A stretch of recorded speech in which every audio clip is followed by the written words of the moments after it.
Hola a todos, thank you so very much for being here. So this is going to be a doll story.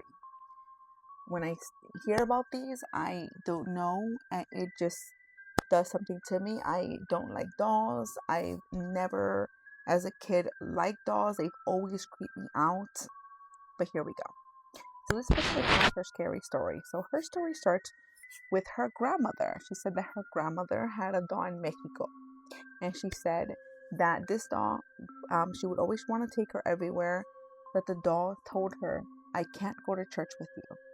I can't go in there. I'm not allowed. So the grandmother found it weird and would just leave her home, when she would go to church.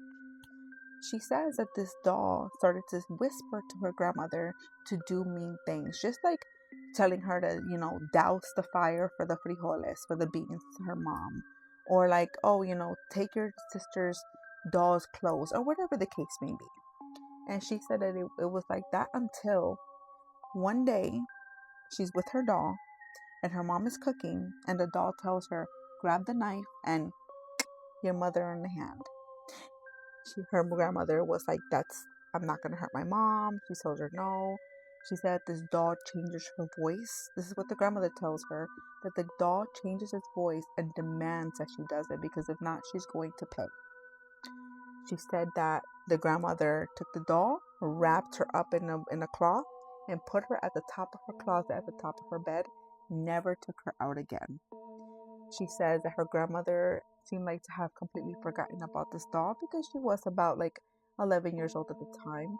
She says that they were cleaning out the house because they were going to sell it. They were moving to Ciudad de Mexico. And she says that her grandmother found that doll when her uncle took it down and was like, wow, I have not seen that doll in so long. Put her in that pit of fire and burn that doll. I don't want to see that doll. I don't want to have any interaction with that doll. And then she told her everything that happened. That's super creepy, super scary. I don't know what I would have done. I've always been terrified of dolls. I don't know why, but let me tell you guys, I would have probably done more than just wrap that doll up when I was a kid. But thank you guys so much for being here. What do you guys think? Adios.